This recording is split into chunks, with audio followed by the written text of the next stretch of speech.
Yeah, so I guess you can load your slides as well, Hemanshu.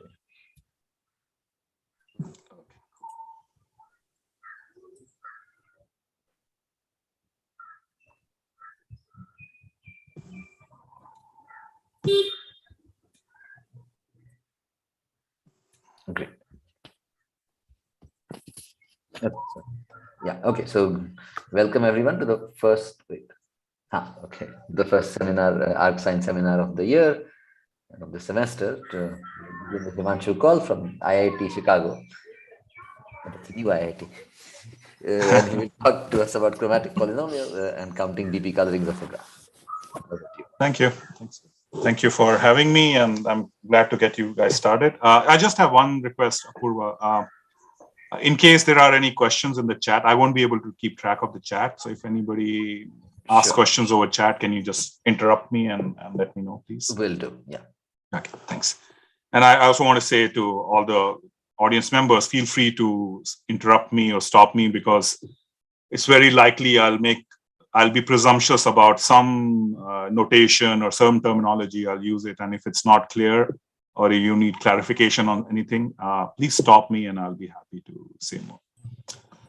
So I'm sorry, go ahead. We will stop. Oh, okay, awesome. Yeah, that's great. I mean, that's the best way. So that way I feel less pressure. Otherwise I'll be worrying, did I say each and everything? So stop me if anything is not clear. So the whole point of this talk, I mean, it's also an unusual talk for me, because I'm not really going to talk too much about the proofs, because what I want to do is I want to give you an overview of this particular part of enumerative chromatic graph theory, and sort of give you a feeling for different questions that arise in this particular area of combinatorics. And I hope, because I know it's a algebra and combinatorics, so I hope there are people with algebraic perspective, because some of these questions rightfully belong in algebraic combinatorics, and a certain algebraic perspective might be helpful to better understand some of these questions. So that's really what my aim is today, to sort of give you an overview of these problems, give you some idea about what kind of theorems, progress we have made on some of these problems.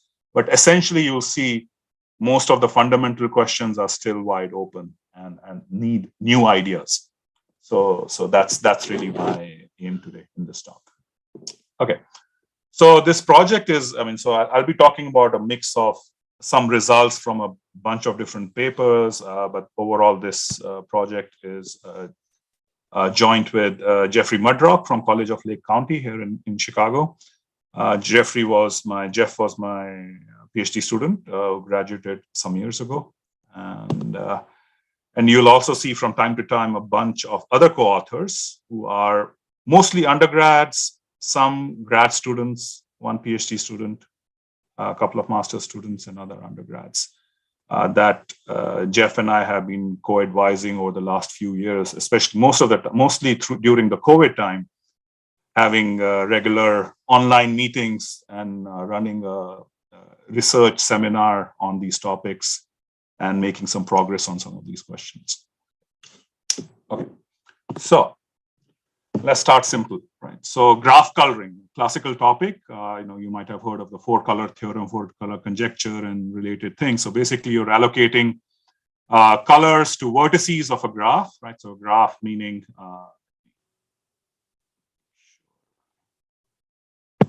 right. So you have vertices, which are the entities that you're trying to understand. You have a pairwise relationship between them, which is represented as edges joining two vertices if they're related to each other. So this is what a graph looks like. And you're trying to allocate colors to these vertices so that if you have a pair of vertices with an edge between them, they must get different colors, right? So you want to color these vertices in such a way. So I'll use 1, 2, 3, 4 for my colors. So 1, then this has to be a different color. This has to be a different color because of the edge between them. But I can reuse 1 over here and I can reuse 2 over here because they are not adjacent to the corresponding vertices. Right? Sorry, and will your graphs always be finite simple graphs? Right. Everything will be finite. Everything will be finite simple graphs, right? By default. Yeah. There are interesting questions you can ask for infinite graphs, but we are not going to be talking about them. We will be talking about counting colorings of finite simple graphs. So another way of thinking about this is we want to partition the set of all vertices into independent sets, and that's a perspective that will show up in a different way a little bit. So overall, what do we want to do from an extremal point of view? So most of the time, the kind of combinatorics I do is extremal combinatorics. So we are trying to understand the extremal values that this question can take. So what's the minimum? Maximum is not interesting because I can assign a different color to every vertex. That will definitely work. So the interesting question is what's the minimum number of colors needed for any such? So that's called the chromatic number. Okay, so now comes the next thing here, the list coloring. So list coloring was a generalization of usual graph coloring introduced in 1970s independently by Weising and Erdos, Rubin, and Taylor. And the idea here is that, well, whether you're looking at this question of coloring from a application point of view or you're looking at it from a combinatorial point of view, the point is when you're trying to color vertices, you may not have the same colors or same resources available at each vertex. At each vertex, you might have a different set of colors available to be used on those vertices. So we call that thing, so for each vertex, we have a list of colors. So we call L a list assignment. So it's a function from the set of vertices to the set of all possible colors. So the total number of possible colors, the universe of colors is not assumed to be bounded or anything like that. It can be any number from 1 to any natural number. So if every list assignment, every list is of size k, we say that L is a k assignment.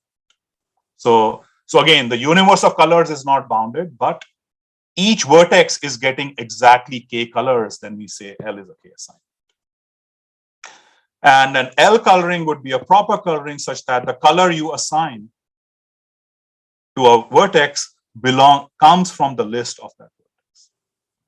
So when such a coloring exists, we say L is L colorable or L choosable. So L here is dependent on whatever the assignment you have.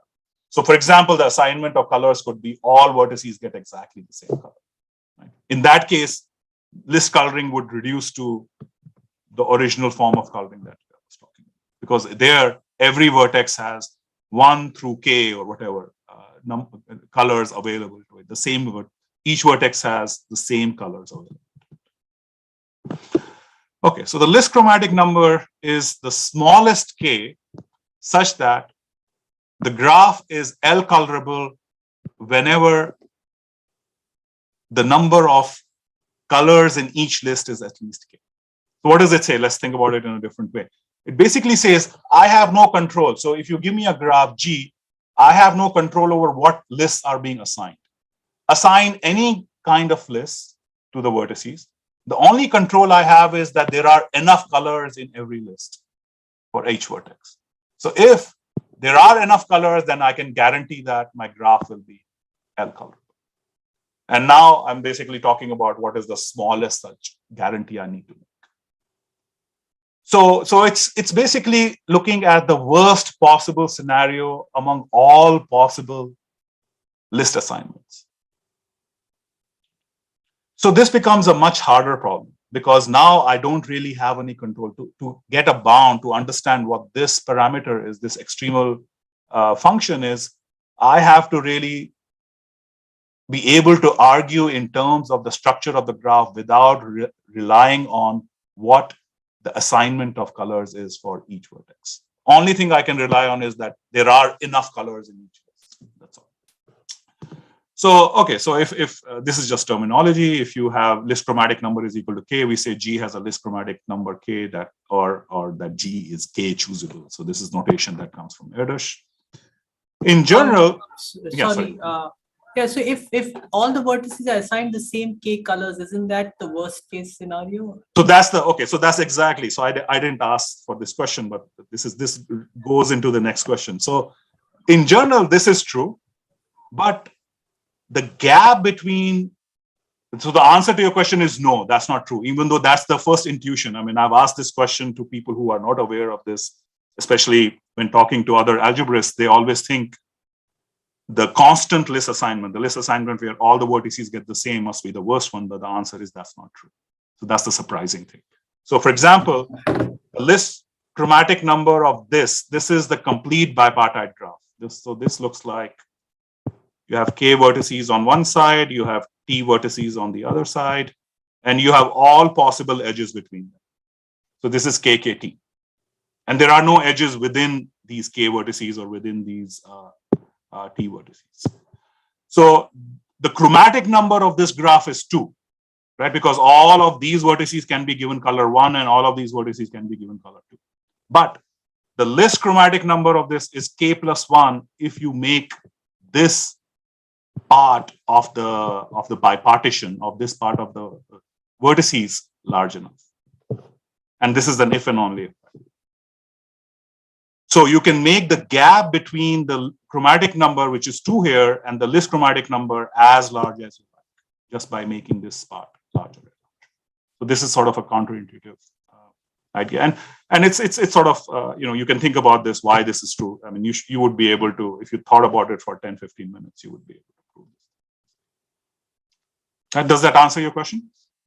Yeah, it's surprising. It's very surprising. Yeah. I mean, that was a surprising thing from 1970s. Otherwise, it would be like, yeah, why should we? I mean, the part of the reason they came up with this idea was also because when you're trying to do some sort of inductive proofs from coloring, and you end up using or sort of saying certain colors cannot now, I mean, once you assign a color to a particular vertex, let's say, now you know that that color cannot be used on any of its neighbors. So now you have to remove that color from being used. So what happens now is, as you go through that process, the colors which are available to a particular vertex, they start changing. So the list of colors available to each vertex changes as you dynamically go through this process. So basically what you end up doing is you really have to understand what the list chromatic number is rather than the traditional chromatic.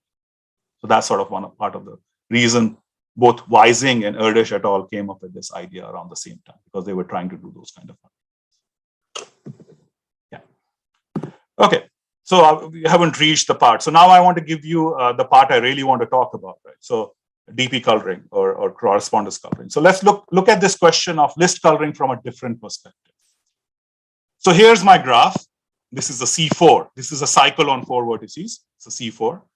Here are the list of colors I have assigned to each of the vertices. So this vertex has colors 1 or 2 available to it. This vertex has colors 3 and 4 available to it, and so on and so forth.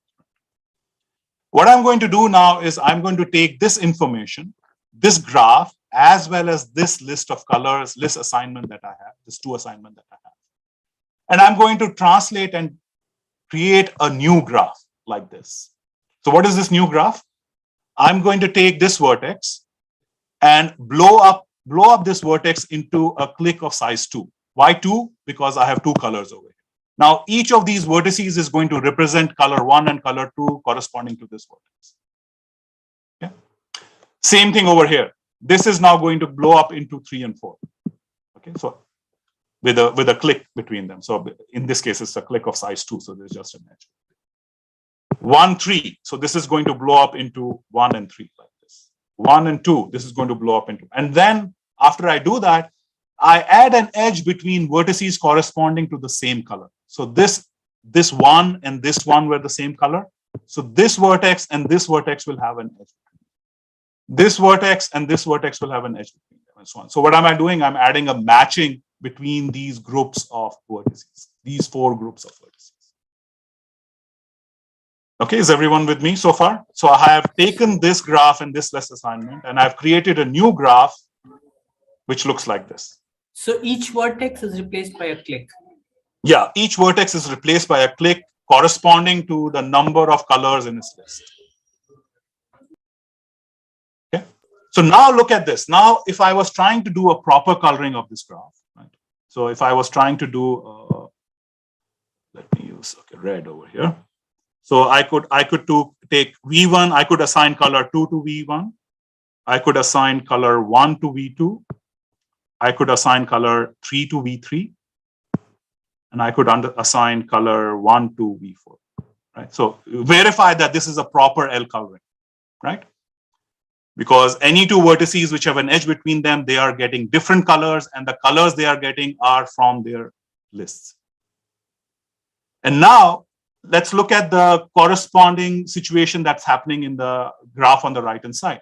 Here, I have this means picking this color corresponds to picking this particular vertex, this particular vertex, this particular vertex, and this particular vertex. And what's special about these vertices? These vertices are an independent set of size 4 in this particular graph. So we can actually do this. So there is this correspondence between a proper L coloring and an independent set of size equal to the number of vertices in this representation of the list and the list and the graph. Any questions about this? If you understand this key idea, then the rest of the talk will flow much easier. This is sort of the key simple idea that is, we are going to look at list coloring from this perspective. By the way, when you mentioned blow-ups, so in blow-ups, the notion I've seen of blow-ups is slightly different. And you don't connect the things that you don't connect the copies of the vertex that you make. And yeah, not necessarily. Really, I mean, you can do what I mean, it's easier to say it in terms of making it into a click, but later on you'll see I'll make a comment about it. You don't really have to make these things into a click as long as you understand. Here. Right. Sorry. Hello. I was just saying whether or not you have even a single edge between those copies doesn't matter, because eventually you don't take more than one edge. Exactly. You are allowed to only take one from. So if you're familiar with the language of transversals in this particular graph, you're looking for an independent transversal. So in that case, I don't really have to think in terms of having edges over there. That's irrelevant. Right. So that's you're absolutely right. Yeah. You can do that. Excuse me, sir, for each proper L coloring, there is always such an independent set, right? Because you are taking from each vertex from only, each is a click, so you can pick only one vertex from each click. Exactly, exactly. So basically, with an example, I'm trying to convince you that when you have a graph and a list assignment like the thing on the left-hand side, you can create this structure. We call it a cover, a DP cover, or a list cover. You can create such a cover such that every proper coloring corresponds to an independent set of size 4. And this is not the only proper coloring. You can have a different proper coloring over here as well, and that will give you a different independent set on the right side. Yeah, and vice versa. Mm-hmm. Yeah, that I agree. Because in each click you will be picking one vertex. Right. Exactly. That is a coloring here that will become an independent set in the remaining right. Graph, right? Exactly. Okay, sir. Any other questions or comments? Okay. So with this perspective, now basically what the next generalization of coloring I'm going to talk about is basically this process, right? So given this thing, you can change it into this, but now we're going to forget about this. We are going to focus only on these covers. And instead of assuming that there are names of colors available to us, imagine since you don't have this thing, you don't have names of colors as well. So all you can say is that when you have this kind of a blow up, in between them, you have matchings, any kind of matchings, not necessarily matching corresponding to some list assignment, but any kind of matching over here. And then you can ask the same question. Can I find an independent set of size 4 or size equal to the number of vertices of the original? If there is such a thing, then I have a coloring in a much stronger sense than this coloring. So this is what DP coloring is. So our correspondence coloring. So in 2015, Dvorak and Postle introduced this idea, and they used it to prove some very interesting results about coloring of planar graphs. List coloring of planar graphs and more generally DP coloring of planar graphs. So basically you're looking at the worst case scenario of how many colors we need in lists if we can no longer identify the names of the colors. In some sense, each vertex still gets a list of colors, but the identification of which colors are different can vary from edge to edge. It doesn't have to be consistent from edge to edge because intuitively we don't have these names anymore. These labels. So here's the formal definition. So it's a bit of a mouthful. So this is called a DP cover. So I'm trying to formally write down the definition, the picture that I showed you earlier in terms of list coloring. So a DP coloring consists of two things, L and H. L is a function. and then, blah, blah, blah. So what I want to do is I want to show, instead of going through the details of this definition, the idea is very simple. This is the intuitive idea. You blow up each vertex in G into a clique of size this much. Okay. So whatever the size of list is, you don't know, again, we don't know the names of these colors, right? So you don't think of these things as colors. They are just lists of vertices or size of list associated with each vertex. And then you add a matching between any two such cliques for a pair of vertices which have an edge between them in G. That will be the DP cover of a graph. That will be one particular DP cover of a graph. And as you look at all possible matchings of this kind, you get different DP covers of a particular. So here's a picture. I have so a question here. Sure. See, suppose that one list has 3 vertices, other list has 2 vertices. How will you join as a matching? So yeah, so in that case, so to avoid that kind of a thing, there are ways to sort of get over that issue as well, but in a different way. But for our purposes, for the purposes of counting colorings, I'm going to assume that all the lists are the same size. Oh, okay. Okay. So I'm going to sort of say all the lists are of the same size. So we'd say a cover is M-fold if all the lists are of the same size.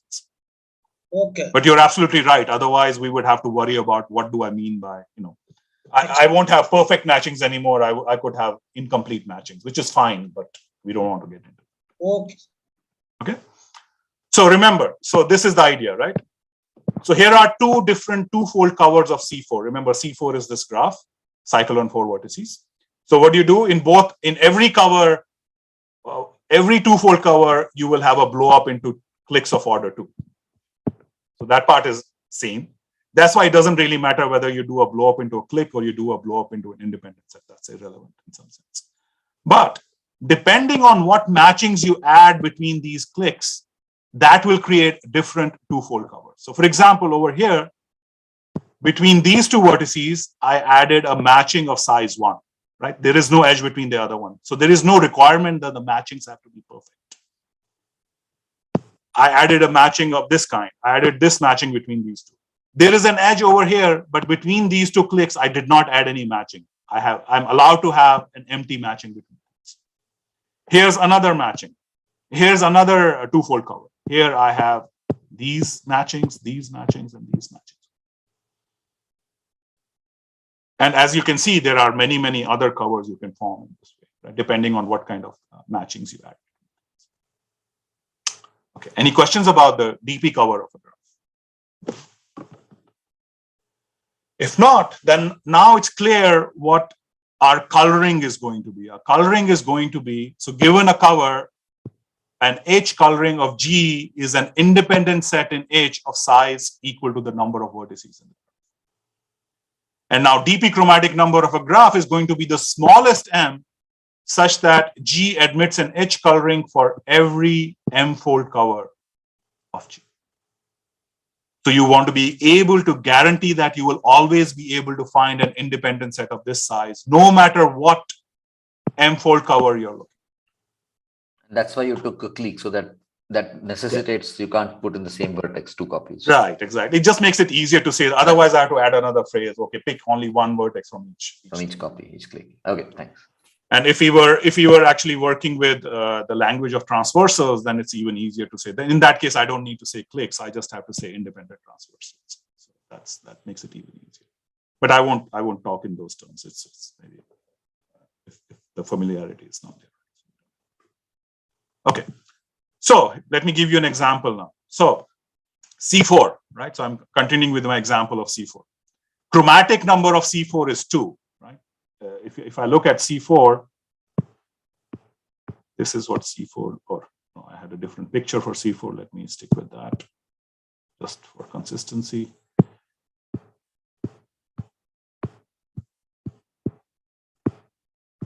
This is what my C4 looks like. Chromatic number is simply 2, 1, color 1, color 2, color 1, color 2, right? So I can color this using 2 colors. So chromatic number is 2. List chromatic number also, you can easily argue that list chromatic number is also 2. But the DP chromatic number is going to be more than 2. Why? So how do you show DP chromatic number is not 2, it's larger than 2? I have to create an two-fold cover for which there is no independent set of size 4. So here's my two-fold cover. The second example had from the previous page, this one, this cover.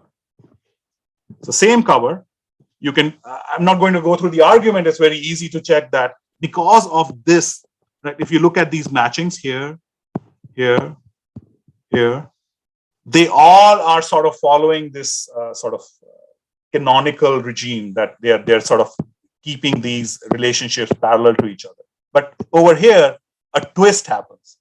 Because of this twist, you can easily argue that there is no independent set of size 4 in this particular two-fold, which means there is no such DP coloring, which means that you cannot guarantee that every two-fold cover has an H color. So which means the DP chromatic number of C4 is larger than 2. So in fact, we can show that it's equal to 3. So it's equal to what? 3. 3. You just need one more. Yeah. So three-fold covers will be fine. Any three-fold cover you will be able to make it work, but not two-fold covers. So all cycles, odd or even, have DP chromatic number of 3. In case of list chromatic number, even cycles have list chromatic number of 2, but odd cycles have list chromatic number of 3. So that distinguishing feature is going away when you go from list coloring to DP coloring. And in fact, as I argued earlier, I mean, I'm sort of repeating what I said earlier, that if you are given an M assignment, it is easy to construct an M-fold cover such that G has an H coloring if and only if G has a proper L coloring. So this is the example I sort of showed you initially, my motivating example. So for example, here, if I have this list assignment, I can create this cover, which looks like this, such that any list proper L coloring here will correspond to an H coloring over here, or independent set of size 4. Which means what? Which means I have this relationship, right? Chromatic number, we already know, is less than or equal to list chromatic number, and list chromatic number is less than or equal to the DP chromatic. So you get a sequence of, and in fact, most of the classical bounds that you have on chromatic number or list chromatic number, like Brooks' theorem, in terms of maximum degree or in terms of coloring number or degeneracy, all of those bounds work over here as well. So in fact, you get an upper bound here, which is sort of in between the classical upper bounds on chromatic number, and it's bounded below by the same kind of bounds that you have. So it lies in between. One interesting thing is that one important tool for list coloring is Alone-Tarski theorem. So some of you might have heard of combinatorial null-Stern-Sass. So when you apply combinatorial null-Stern-Sass to list coloring problems, you get a tool called Alone-Tarski, a famous tool. But Alone-Tarski in its actually fails for DP chromatic number. So that's something which is different. And I'm not talking about it today, but we have some work on overcoming that. So can we apply combinatorial null-Stern-Sass to DP chromatic number, even though Alone-Tarski doesn't work for DP chromatic number? So there's some interesting questions over there. So for those of you who are familiar with combinatorial null-Stern-Sass, I think it would be interesting for you to think about how to apply combinatorial null-Stern-Sass to DP chromatic number. That's all I'll say about that. Okay, now we come to, taken a lot of time, but we are finally now getting close to the actual topic of the talk. So chromatic, I want to count things, okay? So chromatic polynomial. So Birkhoff in 1912 introduced the chromatic polynomial, which is the number of proper colorings of a graph where the colors are from 1 to k, right? So PJK is the number of different proper colorings of G where colors are 1 through k, up to k colors. So his idea, Birkhoff's idea, was he wanted to introduce a way of encoding colorings using polynomials, because it turns out this function is in fact a polynomial of degree equal to the number of vertices, and it's called a chromatic polynomial. And his idea was that he wanted to use chromatic polynomial to be able to give an answer to the the 4-color conjecture, right? The biggest problem, the most famous problem in graph theory, unsolved. It didn't work out. Actually, his idea didn't work out, although there were some progress made in different ways, but it didn't really succeed. But the chromatic polynomial became one of the most studied objects, and its generalization, like Cut polynomial and other polynomials, Stanley's symmetric chromatic function and things like that, they became sort of the central objects of study in algebraic combinatorics. So just to give you some examples, for some very simple graphs, this is what the chromatic polynomial looks like. This is n vertices with no edges between them, in which case every assignment of k colors is a proper coloring, right? So you have k to the power. On the other extreme, you have the clique, a complete graph on n vertices, in which case this is the falling factorial is the answer. For trees, for cycles, but in general, for general graphs, it's really hard, right? I mean, we only know some certain properties, some reductions that you can do, because in general, this is a much harder problem than even the chromatic number, which is a notoriously hard problem. Okay, so what about counting list colorings? So let PG, L be the number of proper L colorings of G. So L is a list assignment, right? So give me any graph with a list assignment L, I can count the number of proper colorings. So Kostochka and Syedrenko in 1990 implicitly defined the list color function as the minimum value of this over all possible M assignments. So PLGM is the minimum value of the number of proper L colorings over all possible M assignments L for G. So this is the number of colorings you can guarantee no matter which M assignment you're looking at. Right? So that's what the minimum means. So in general, you have this obvious relationship that PL of GM, the list color function, is bounded above by the chromatic polynomial. But in general, these two things may not always be the same. So here are a couple of examples. I'm not going to talk too much about it. You'll again see this preponderance of a complete bipartite graph with one part being small and the other part being really large. And you get this kind of phenomenon that the list color function and the chromatic polynomial differ from each other. Sorry, this is a complete aside, Hemanshu, but I seem to recall something called Pseudorinkus Conjecture in external, the graphon and graph theory and that kind of thing.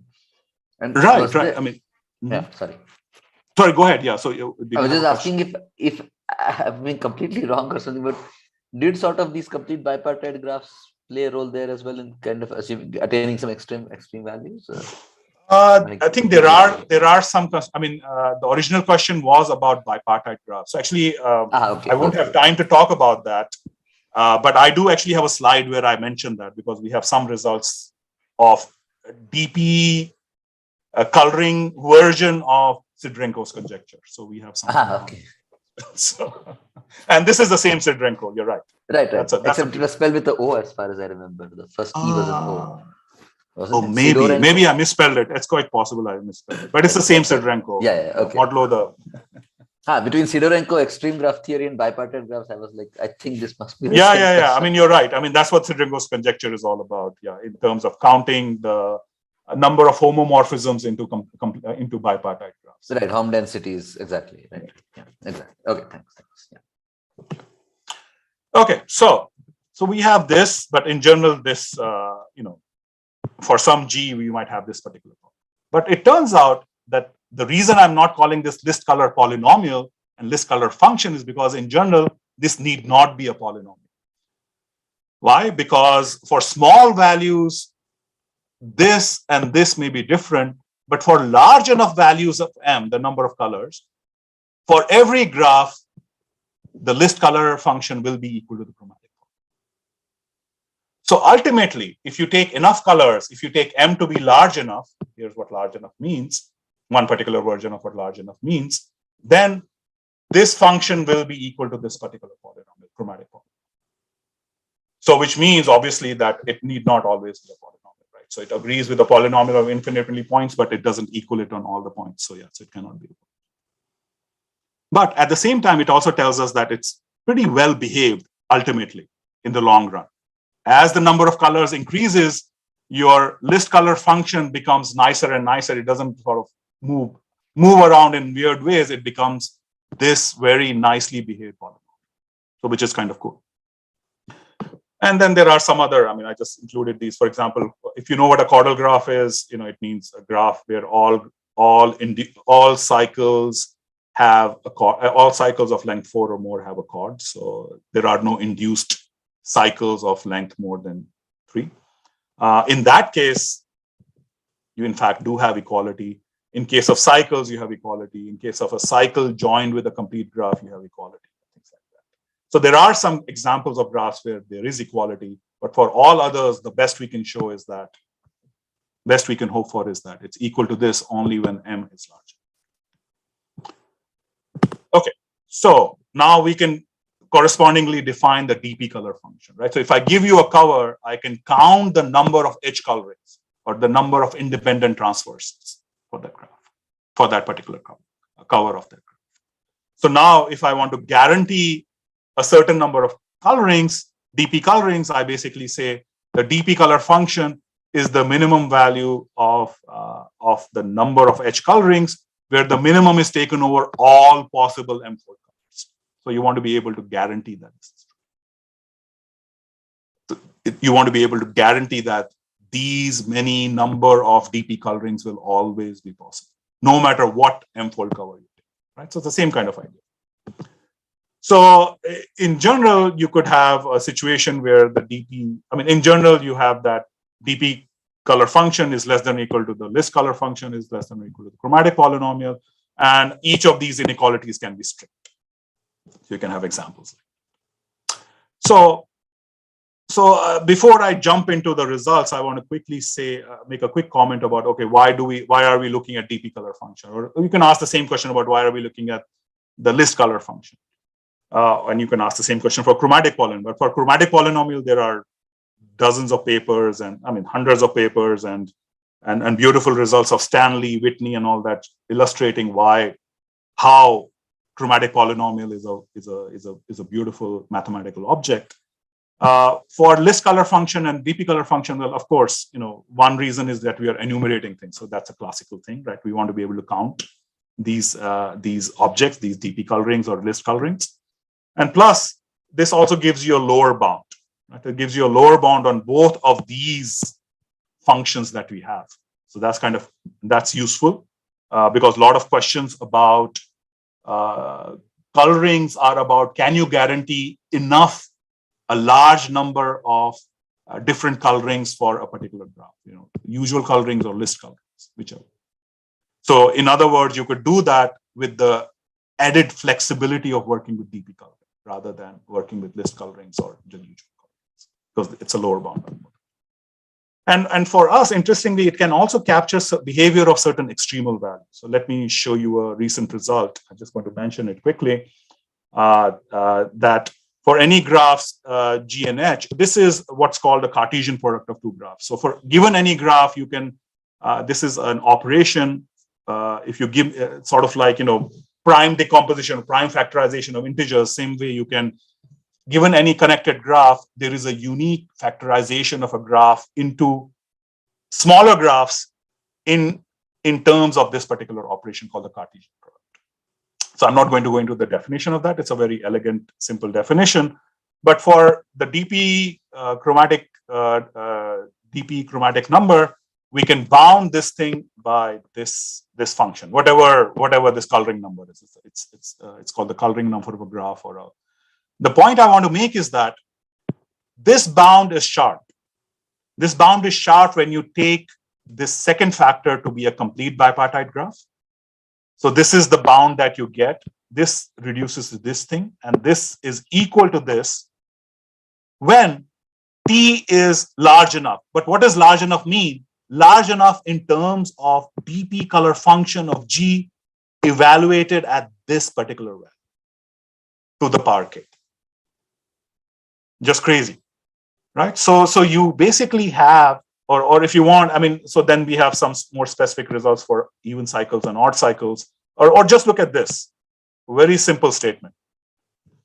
If I take the Cartesian product of an odd cycle with a star, K1t, then the dp chromatic number will be 4 if and only if this t is large enough. But what does large enough mean? It means dp color function of an odd cycle evaluated at 3 divided by 3. In other words, this quantity. Same thing over here. If you take an even cycle, take its Cartesian product with a star, that dp chromatic number will be 4 if and only if t is larger than this dp color function. So it's sort of, in certain situations, in star-like or in complete bipartite kind of graphs of this kind, it captures exactly what large enough means in the context of a bound like this, in the context of a bound. What is that color of H, color of G in the first equation, first inequality? This is called the coloring number. It is the, how should I say? It's basically the greedy bound. So it is the, if you give any or all possible permutations of the vertices, you look at the how many neighbors are come before a particular vertex. And this is the minimum over all such permutations. Oh, okay. So when you have such a permutation, you can greedily like color. Something Right. like all ordering. orderings. All orderings. Yeah. All linear orderings. Right. This is also sometimes called the degeneracy of a graph. So this is very easy to compute. This is very easy to compute. And this is a bound in terms of that. Okay. Okay, so after that detour, let's go to the first question, right? So remember, recall, for list color function, we know this is true. So the question is this true for dp color function as well? So if I give you any graph, is it true that dp color function is equal to a chromatic polynomial for sufficiently large? So interestingly, the answer is no, and no in a very strong sense. So if I have any graph, girth, what is girth? Girth is length of the shortest cycle. So look at a graph, look at the shortest cycle in that graph. If that shortest cycle is an even cycle, then there will always be a threshold beyond which dp color function is strictly smaller than the chromatic polynomial. Furthermore, for any integer g, we can construct a graph g with girth g and an n such that dp color function is strictly smaller than the chromatic polynomial whenever m is less, number of colors is larger. So dp color function does not always equal the chromatic polynomial, even if you make the number of colors large enough. So recently, Dong and Yang generalized our result by basically saying that, okay, you don't even have to assume the shortest cycle is even. If you contain just a single edge, such that the length of the shortest cycle containing that edge is even, then this will again be true. So you just need one edge which is in a shortest cycle, such that if that shortest cycle is even length, then this thing. And you will keep seeing this phenomena occur over and over again in the results that I show you. Something is going on with the cycle, the structure of the cycles in a graph. So whether you have even cycles in some way or odd cycles in a particular way, that sort of influences how the dp color function behaves with respect to the chromatic polynomial somehow. But we don't have a general theorem which sort of captures exactly what's going on. We have all these glimpses of a general theorem, and you'll see many such glimpses in the remaining slides. So now, since we know that answer is no in a very strong sense, we can ask, okay, for which graphs is this true? Or for which graphs is this true for m large enough? Right? So that's the next natural question to ask. So as a very simple example of that, if you have a chordal graph, remember for chordal graphs, list color function was equal to the chromatic polynomial. It turns out for chordal graph, dp color function is also equal to the chromatic polynomial. And this is a simple application of what chordal graphs, something called perfect elimination in ordering. Every chordal graph has this thing. So you can Just do that. Okay. Unicyclic graphs. So unicyclic graphs are connected graphs which have exactly one cycle. Their chromatic polynomial is known to be this thing. This is what the polynomial looks like. And what we were able to show was using Whitney's broken circuit theorem. If you're familiar with that, it's a fundamental result about chromatic polynomials from 1932 by Whitney, which basically gives a characterization of what the coefficients of the chromatic polynomial look like. Where do they come from, or a combinatorial interpretation of those in terms of cycles, broken cycles. So using that, we were able to show that if G is a unicyclic graph, something interesting is happening. If that unique cycle in G is on odd number of vertices, then the dp color function is equal to the chromatic polynomial.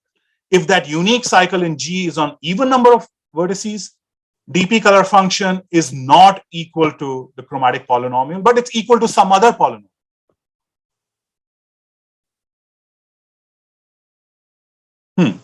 Interesting. Okay. So that's sort of like that's a glimpse of, okay, what's going on? I mean, there's something going on with cycles, right? Okay, so odd cycle, it gives you this. If there's an even cycle, it gives you some other polynomial, but not the chromatic. Sorry, so this unicyclic means there is the one cycle which is a strong block and everything else is like edges or whatever, right? Yeah, basically you have imagine you have a tree and then you add one extra edge to it. That's it. Right. Or add a cycle and put trees all around it. And then put branches all over it without creating any new cycles. Exactly. So it's a very simple structure, but it's again showing us this kind of a phenomenon. Okay. Right. Yeah, I've seen cycles in terms of distance matrices, and again, somewhere the distance matrix for odd ones I think is singular, and for even ones it is not. Yeah. So maybe there is something. Yeah. So let me show you some more results. Okay. So here's of a similar type. So instead of a unicyclic graph, I'm going to look at what are called generalized theta graphs. So what is a generalized theta graph? It is a pair of vertices with a bunch of paths between them.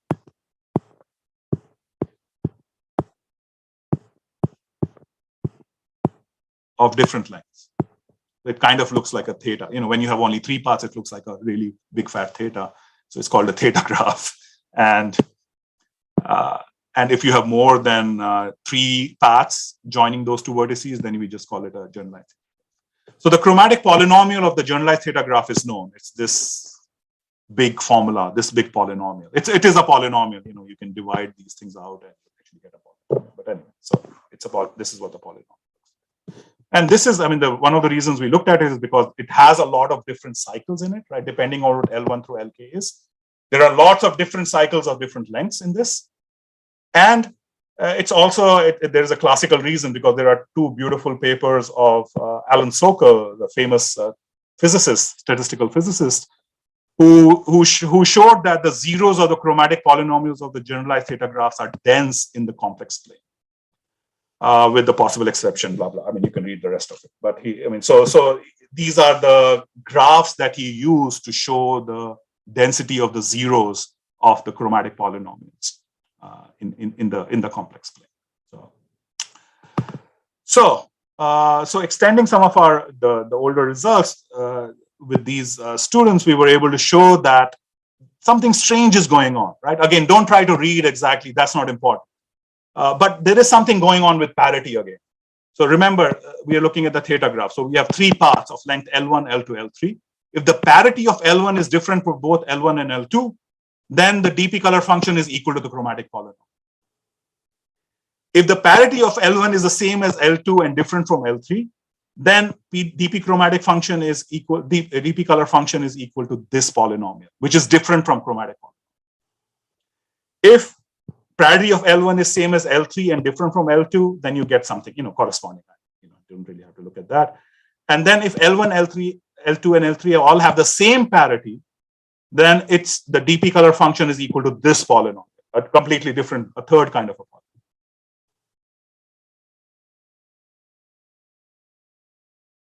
So this, even with just 3 paths joined at the ends, you get this kind of a behavior. So what do we see? So let's try to formulate a question over here, right? So we have that, okay, so our original question was, for which graphs does there exist an n such that this is true? So we see that, okay, for theta graphs, this condition guarantees that dp color function is equal to the chromatic polynomial. For all other possibilities, what do you get? You get that dp color function is some other polynomial. So a natural question to ask, and this is the main question I wanted to advertise today, is that given a graph, does there always exist an n and a polynomial Pm such that the dp color function is equal to this polynomial for m larger than this? So not necessarily the chromatic polynomial, but maybe some other polynomial. And we see that illustrated over here in this particular way. These are what the polynomials look like depending on the parity conditions. Sorry, also from very naive questions. So from Erhard theory kind of a thing, that somebody had told me once, right, that if two things agree, I mean, there is something where you divide something by x minus 1 to some power, and then they agree beyond the point or something like that. I have no idea. I mean, maybe you can tell me more about that. I don't know. No, okay. So I'll have to look it up. Yeah, if you look, I would. Things about something agreeing with the polynomial beyond the point. There was something beyond the point. Yeah. I mean, I'm looking for those. Yeah, I mean, that's exactly what that's the kind of thing I'm sort of trying to discover. There is a way to look at it from that perspective, right? So I'm going to tell you a little bit more about this question and some other questions if I have time, or I'll stop whenever time is over. But this is really the big question, and we have some partial results towards that. So, for example, so earlier I showed you the results about the theta graph, right? But what about the generalized theta graph? So we are still able to show that if L1 and Lj, right? So we're looking at this, have so L1 and Lj have a different parity for each such j, then dp color function is equal to the chromatic. For all other situations, dp color function will be strictly smaller than the chromatic one. But the thing is, this statement does not answer the question, right? It doesn't. It just tells me that dp color function is not equal to the chromatic polynomial. But it doesn't tell me whether there is a polynomial where that this is equal for large enough. So to answer that question, we study dp color function of a class of graphs that includes all of these. So that class of graphs is something called in terms of feedback vertex set. So a feedback vertex set of a graph is a subset of vertices whose removal makes the resulting graph acyclic. You kill all the cycles. So a generalized theta graph obviously has a feedback vertex set of size 1. If you remove either of those end vertices, it will kill all the cycles, right? So if you give me any graph with a feedback vertex set of order 1, then we can prove that there exists an n and there exists a polynomial such that this is true. And just to make a comment, this is based on some careful counting using inclusion, exclusion, and some other graph theoretic considerations. You basically have to look at G as a decomposition into a star and a spanning forest. Then you count the number of H0 colorings of the spanning forest, which are not the H colorings of G, where H0 is an M-fold cover of G0 induced by. I mean, it gets really tricky. You have to really count colorings of a particular kind, which are not colorings of the larger thing containing. And then using that count, we are able to sort of show, using some sort of a delicate application of inclusion exclusion, that you can guarantee the existence of this polynomial. We don't know what this polynomial looks like. We can just guarantee that there will be a polynomial. So I have no idea what this polynomial looks like. I have no idea exactly what this n is, but I know that there exists an n, there is a polynomial. But we do know something about this polynomial from a different theorem, that the 3 highest degree terms of this polynomial, whatever it is, will be same as the chromatic polynomial. Beyond that, I don't know what it is. But the first 3 highest degree terms will be the same. So this is based on some of our results and results of Jeff and this really clever undergraduate student who came up with a really nice idea for this, that the difference between the chromatic polynomial and the dp color function can never be larger than m to the power n minus 3. Number of colors to the power n minus 3, number of vertices minus 3. So which means that the first 3 degree terms will have to match. If this is a polynomial, then its 3 highest degree terms will be the same as this one. Okay, I'm going to skip over these. I'm going to pause for a moment and ask, okay, do I have any more time or should I stop? I mean, I'm fine either way. I have more things to talk about, but I think maybe you should make a call on when I should stop. I was the one who made you start a little late, so maybe we can go on for 5 more minutes or something. 5 more minutes? Okay. So let me tell you a couple of more questions and some answers to it. So now we can ask the question about when does the list color function or the DP color function actually equal? When, in the sense of how many colors do I need beyond which I have equality, if there is equality. So let the list color function number of G be the smallest t such that this is equal to this. So the smallest number of colors for which the list color function is equal to the chromatic polynomial. Look at this second definition. Let list color function threshold of G be the smallest number of colors for which the list color function is equal to the chromatic polynomial for every color larger than that value. Look at the, do you recognize the difference between these two things? This thing is saying the very first time these two things become equal. That's what we are looking for. This is saying the very first time these two things become equal and remain equal after that, forever. Right? So we know that from Donner's result that we know that both of these are well defined and you know they form the sequence of inequalities, sure. But there is a subtle difference, right? It is possible that your list color function becomes equal to the chromatic polynomial at a particular number of colors, t. But then after that, it again becomes different. And then it becomes same again. And then it becomes different again. And then ultimately it becomes same and then it stays same forever, which is true by Donner's result or by the other results. So a natural question we can ask is that for every graph G, is it true that the list color number is equal to the list color threshold? Meaning, so if the answer to this is yes, what does that mean? It means when the list color function becomes equal to the chromatic polynomial for the very first time, they will stay equal forever after that. If the answer to this question is no, then the list color function is even more badly behaved in some sense. It does become equal to the chromatic polynomial, then it becomes different, then it might become equal again, then become different. And then ultimately at some point they become equal and they stay equal after that. And Thomason had a question about this, right? So the threshold, you know, they become equal. Sorry, so that means for now, for example, since it's open, you're saying there is still no graph known for which. Right. I mean, I'm going to, one of these answers, this one is done, but this is still open. This question is still I meant the first one. You haven't yet discussed the second one. But while the first one is still open. Single graph. We don't know a single graph where this is not true, or we don't have a theorem which says this will always be true. It's crazy. It's crazy. It shows the level of our understanding. It's really poor. It's really, really poor. Okay, so I mean, we have these upper bounds on tau, you know, on this threshold, after which they stay equal forever. So the question that Thomason had was that, okay, is this true that this threshold is always the chromatic polynomial plus a constant? So is there a universal constant such that this is? So he believed that this was true. I mean, if you want to learn more about list color function and counting this, I mean, this is a beautiful paper. I mean, Thomason writes amazing papers. I don't know how many of you are familiar with his work, Carsten Thomason.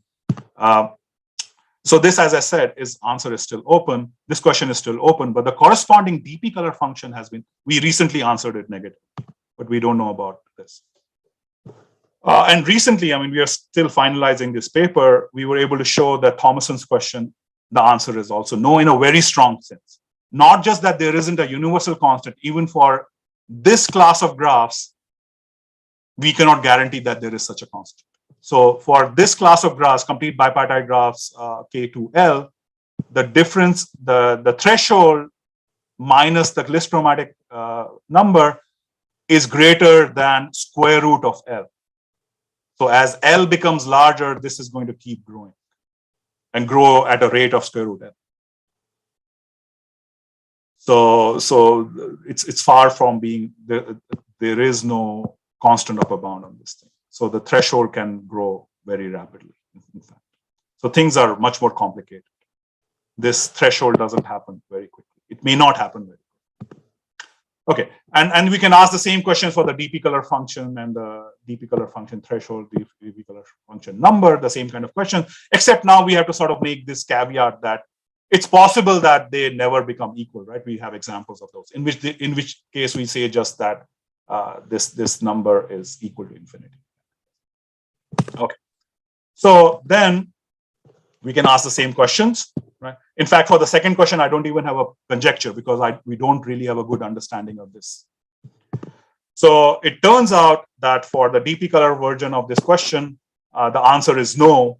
And we only have two examples using the generalized theta graph where the dp color function at 3 colors is equal to the chromatic polynomial at 3 colors, but we can show that there exists an n such that this is true beyond that particular. Again, we don't really know what explicitly this n is, but we know there exists such an n such that this is true. Which means these two things are not equal for either of these graphs. So you do have this phenomena that dp color function becomes equal to the chromatic polynomial initially, then they become different, and then in this case they stay different for after that, which is crazy. I mean, they behave in this clear. Okay, I'm going to skip over this, and I'm already over time, so I'm going to stop. And I was going to say thank you, and if you have any more questions or comments, I would love to hear that. And these are the questions I asked during my talk. So thank you. Thank you for a very interesting talk, Hemanshu. Sir, it is well known that there's a list chromatic number and chromatic number difference between the chromatic number and the list chromatic number is large, arbitrarily large. Right. But, I gave you an example of that. Yeah, complete bipartite graphs. Yeah. Right. What about the list chromatic number and the dp chromatic number? Mm-hmm. Or list chromatic number, that I don't know. I don't have an example for that either. Okay. I don't have an example of arbitrarily large difference between those two things. That's true. I know that they can be different. But I don't know if I can make it arbitrarily large. At least I can't think off the top of my head. So right now. Whether that Girth condition, you have given one graph, right? That is a edge. If you are taking an edge in the even cycle graph. Right. Mm-hmm. That will be whether such results will work here. I don't know, because that's really for counting, to sort of show that there is a gap. I mean, the number of colorings is different, but I don't know whether that, because the question you asked originally was about the extremal question, the list dp chromatic number. So I'm not sure how to use that result for showing something about that. At least I don't see it out of the. If you can find a way to do that, that would be really cool. I mean, but I don't know off the top of my head whether I can use that, in an easy way. So you are saying that difference between the list chromatic number and the dp chromatic number is open still. Yeah, I mean, they are different, but I don't know how much different they can be. So is there a bound, or can they be arbitrarily different? I'm not sure about that. Okay. I might change my mind. I might have to think a little bit more about it. But right now, I think the best answer is saying I don't know that. So. Okay. Any other question or comment? The Kirov question you had, you said it's still open for every graph or whatever. If we restrict to your favorite class of graphs for this talk, the complete bipartite graphs, then is progress. We haven't been able to show that. I mean, we have tried. I mean, we were able to show it for the DP version with the generalized theta graphs. Right. But no, I mean, we have tried, but we haven't been able to do that. I mean, that would be a natural candidate, but yeah, I don't know how to do it right now. Right. Like in which of these questions more broadly is known for complete bipartite graphs? Right. I mean, that would be a natural. I mean, I hope, I mean, my really the biggest question I wanted to sort of emphasize in this particular seminar was this question. To me, this is such a beautiful question. I mean, I would be shocked if this is, I mean, I would conjecture that this is true, but I have no way of showing it for a general graph. I mean, so specific family, it still takes so much work to do that even for these relatively simple families of graphs, but it's just, I don't have a general means of how do you show a counting function is always equal to a polynomial? Is there a way of showing that? I don't know.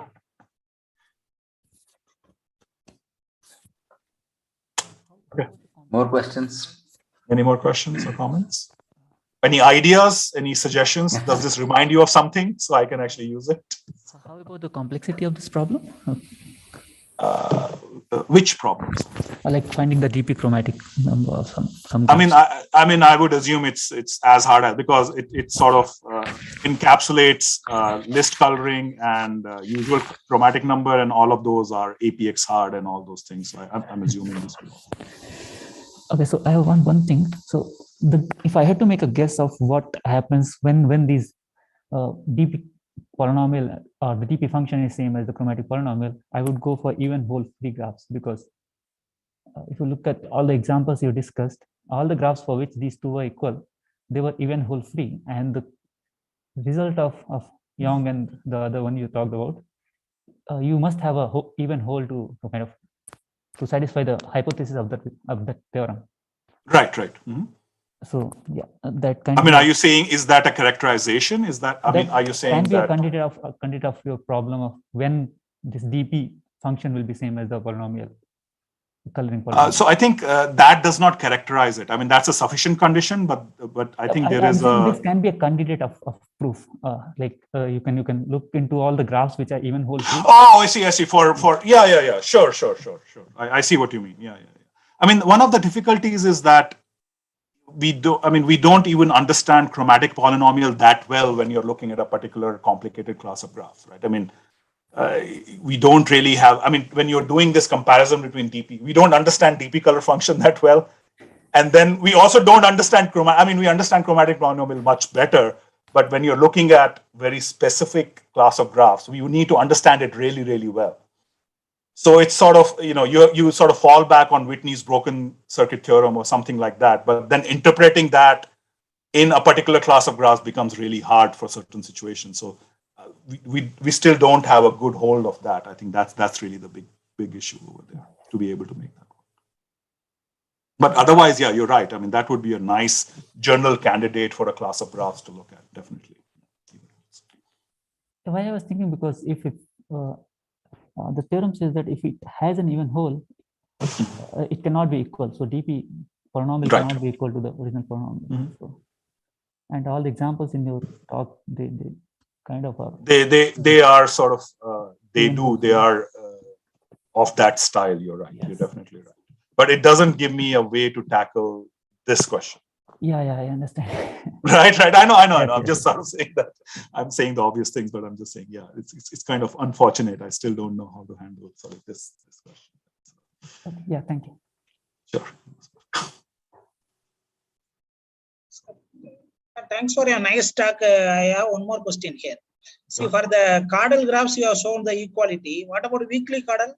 Slightly a bit more generalized. Yeah, I know. I mean, we haven't tried it. I'm quite certain we haven't even thought about it. I mean, that would be another approach, to look at some more general families of graph which include caudal graph, and see if you can make an argument that list color function or DP color function is equal to. I mean, that would be interesting, definitely.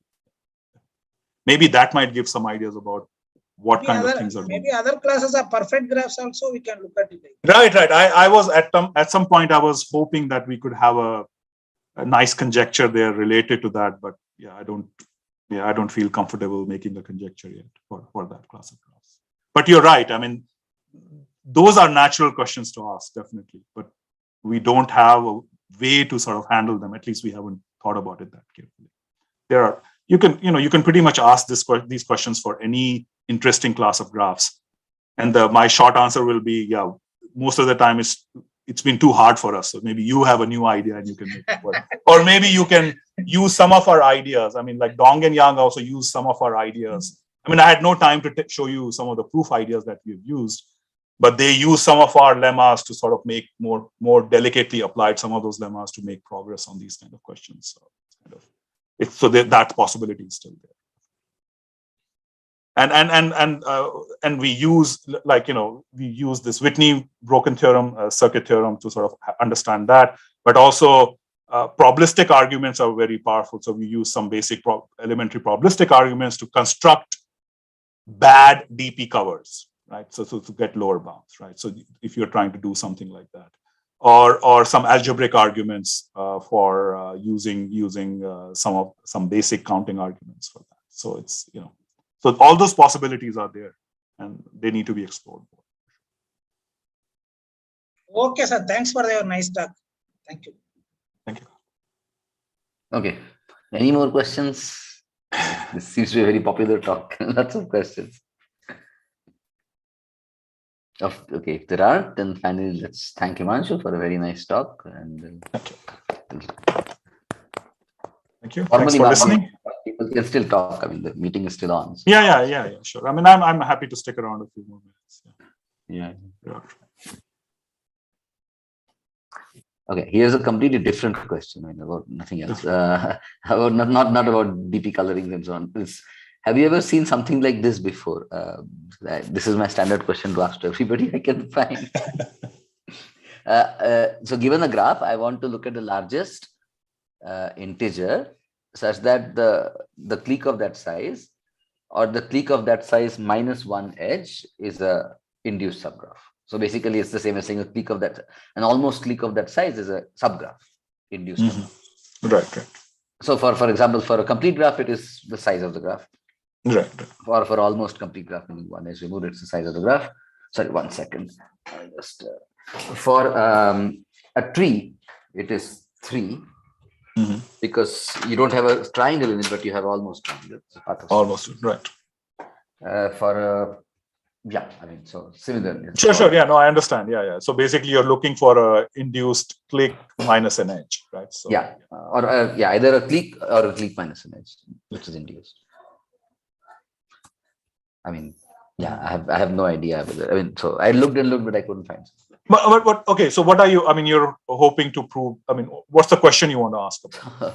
So the question we were answering was the following. I mean, so I work on positive definite matrices, for example. So I'm looking at matrices with respect to a structure of whose non-zero entries follow a pattern of graphs. Sure. And then let's say you have positive definite matrices, the correlation matrices or something, and all the entries are non-negative. So now I start raising, I take a fixed power alpha bigger than 0, and I raise every entry to the alphath power. The question is, when is the resulting powered up matrix also positive semi-definite, meaning its eigenvalues are non-negative? Oh, I see. So I work on these preserver kind of problems, which is when what kind of transformations preserve the positivity of collection of matrices of various kinds. So there's this old result that if you take n by n matrices with no constraints of zeros, then every integer power works, and every real power above n minus 2 works. So integer, and then everything else. So that's called the critical exponent after Loeffler and so on. Anyway, so then, so what we did was we looked at matrices with zeros according to a graph. In which case, now of course, if a graph has n vertices, then every power above n minus 2 works. So clearly, there is some threshold beyond which it works by this old theorem. The question is, can that threshold be reduced because of the pattern of zeros? Turns out that for trees, you always get 1, which is 3 minus 2. For cliques, you get n minus 2. For almost cliques, you get n minus 2. And what we proved is for any chordal graph, not just cliques and trees, it's in fact the number I told you, minus 2. Oh, I see. Nice. Okay. So now the question, this is some kind of a graph invariant that comes out of positivity. Sure. Is it connected to somehow to some tradition? Something else? Yeah. Can you actually relate it to? Wow, very beautiful. I mean, it's a very it's very clean result. Very. It also works for like cycles and stuff as well. So the conjecture is that it may be true for all graphs. All graphs. We have no way of proving it. There's even a graph on 5 nodes for which we don't know how to prove it. But for chordal graphs we proved it. For cycles we proved it. How difficult was it to prove for chordal graphs? I mean, you build it up slowly, and so it was about a 15-20 page paper in JCPA, and it's self-contained. So really, so it did. I mean, so it did take some effort. It wasn't. It takes some effort, but I mean, the idea is you sort of you do this clique tree decomposition of a chordal graph, Ah, I that- see. Okay, okay. That's what okay. So you use the click tree. Yeah, I mean, we That know makes it's a sense. click tree. That makes sense. Click tree is the inductional number of leaves of the Sure. click tree Okay. and so on. Then you have to, okay. But then you have to just make things work and you have to just do it carefully. Of course. The idea is very simple. But the idea is that, I mean, then it's, yeah. Idea is the click tree decomposition. And then Because there are some other when I results. was talking about the caudal things in my talk, I really meant it was really simple. It's like a one short paragraph. It's like trivial. It's a trivial result. The philosophy was correct, but the philosophy was something like that also. One short paragraph or one paragraph. Click tree is a But then you have to fill in the details. But then you have to But yeah, the click decomposition, that makes sense. Yeah. And then there's another result we had for not just powers, but for more general functions, for which we had we used the perfect elimination ordering and so on and so forth. Nice. Again. So yeah, I mean, the paper is readable from scratch because there's nothing. Nice. Yeah, so I should look that up. Yeah, but that sounds interesting. But the question itself is purely question itself, yeah. Here is the combinatorial way. So the point of that theorem of ours was that, once you, this is a problem in analysis and positivity and so on. But if the structure of zeros is caudal, then there is no, then you can completely forget the analysis and just right. The You combinatorial just structure and that combinatorially, yeah. And that gives you a guarantee for when powers will preserve positivity. Yeah. So yeah, but just the largest K for which the complete graph minus on K nodes -1 is a subgraph induced or otherwise of the graph. What is this in terms of more traditional graphing? Yeah, right. Can you translate it into something? Yeah. So I've asked people all over because I was a starter for this. But that's I asked Jacob Fox, I asked Jan Vondrack, I asked various other people, Ira Gessel and Olivier Bernardi, Brandeis. I mean, so yeah. If those people didn't have an immediate thought, then it's very unlikely I'm going to have a.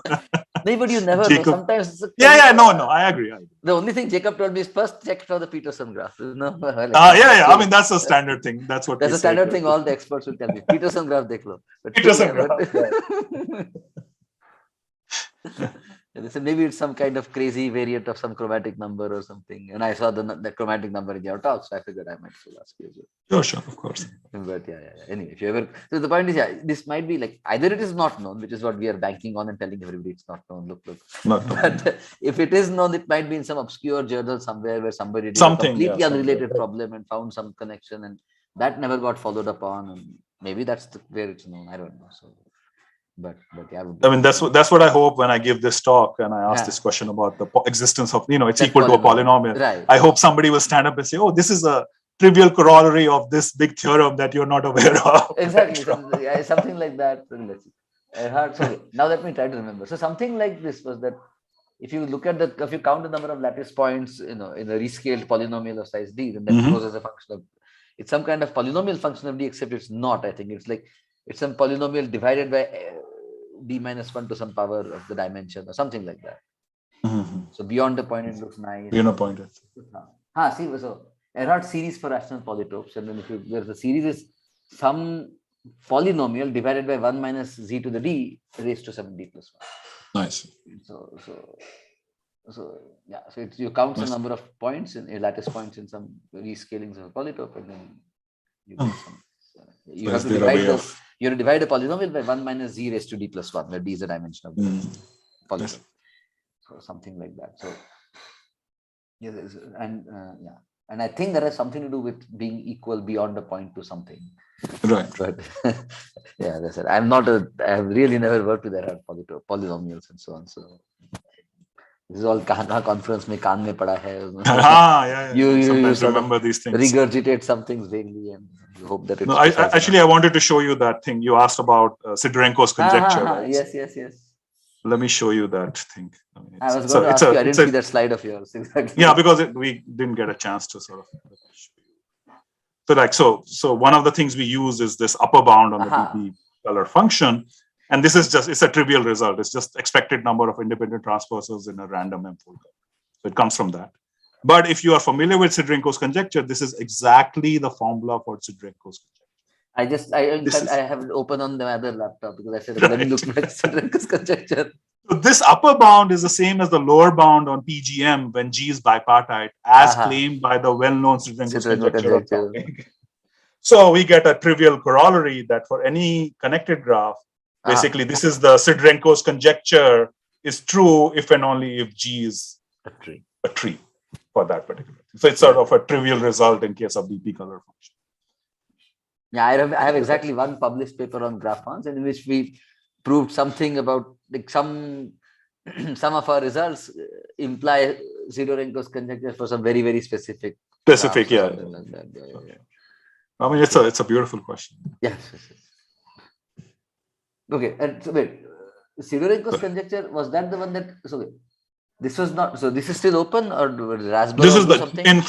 no, I think it's still open. The Pseudorinkus question is still open. Okay. Rasburov had done something, but I don't know exactly what he had done now. Again, For I worked with Cydrenko's, I graphons. don't remember for Cydrenko what he said. Flag, there was the word flag. Flag algebras, yeah. Flag But algebras, right. did they apply it to Cydrenko's conjecture? I have no memory of this. Okay, I remember that time when I was actually working on this paper with my co-authors at Stanford, that Cydrenko's conjecture was mentioned, Rasburov and flag algebras was mentioned, and he proved something. Now I don't know what he proved. Yeah, I don't remember what he either. proved. Exactly. So, but it was somewhere in this extremal graph theory business, obviously. Sure, of course. Yeah. I figured maybe you probably ran into him at some seminar here or there. Yeah, no, but I don't. Off the top of my head, I don't remember what he proved. I mean, there are other results by Sudakov and his co-authors and some by Jacob Fox on Cydrenko's conjecture. Right. I don't remember. Okay, very good. Okay, This cool. was very nice talk. Thank you. Yeah, thanks, guys. Quite late there or what? 11, yeah, it's past 11. It's 12:25. Yeah, so wait. Wrap up. Oh, you're 1 hour ahead now. Sorry. Yeah, half an hour. You're half an hour ahead, not half an hour right, behind. Right. Sorry. Yeah. Well, you're stuck in the cold. Samir is out here in Goa. I know, partying. So. Yeah, I don't know. Let's see. Maybe if the pandemic subsides and this finishes, let me know next time you plan to come. That would be very nice. Right. I mean, yeah, hopefully sometime. Hopefully sometime. Yeah, I thought this was it, but then now the Omicron has come. But maybe let's hope the Omicron is it. Yeah, that might be the end game. Maybe, who knows? Yeah. And the theory, again, somebody was telling me the theory. That, of course, it's the more virulent form that the more contagious form that spreads around, less deadly. So it keeps its host alive, so it has itself a chance of self-propagation. But more importantly, it's basically then the next question naturally is, will this lead to a more danger? This variant may not be dangerous, but with enough contagion and mutations, will the next one be dangerous? But, yeah, will that be? I mean, who knows? But so the person I was talking to said, no, that will not be the case because this itself is essentially a vaccine. No. So if once you get it, then you're not going to mutate. Yeah, you get super immunized.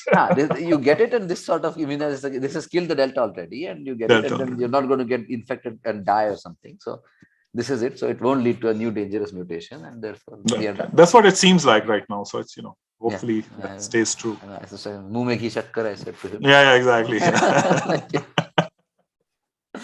Let's see. But very nice. It was very nice to see. Thanks, guys. How many years, Hemanshu? But since I left, it's been ages. Huh? No, I think maybe we met at Samir's house once or something. I forget now. Yeah. Oh, but we met a few times at conferences. I think last time was maybe in Ann Arbor. Weren't you there for an AMS conference in Ann Arbor? Maybe 2015, DePaul mein fall. DePaul, I was, but no, I think 2017 or 18 we met in Ann Arbor. I was not. At 17, I went to. Or 18. 18, I was in India. So you were in India. Yeah, okay. So then maybe I misremember. Yeah. Must be 2015 fall. 15 then, yeah. DePaul, yeah. Right. Or I did visit Samir once, like on my way O'Hare. I landed in O'Hare. I went to Samir's house once when Nanda was there with his family. Oh wow! But anyway, anyway, so next time if you come to India, when you come, I'm sure. Sure. I'll let you know. Yeah. Let me know in advance. Bye, guys. Chalo, thank you, everyone. Thanks. Of course.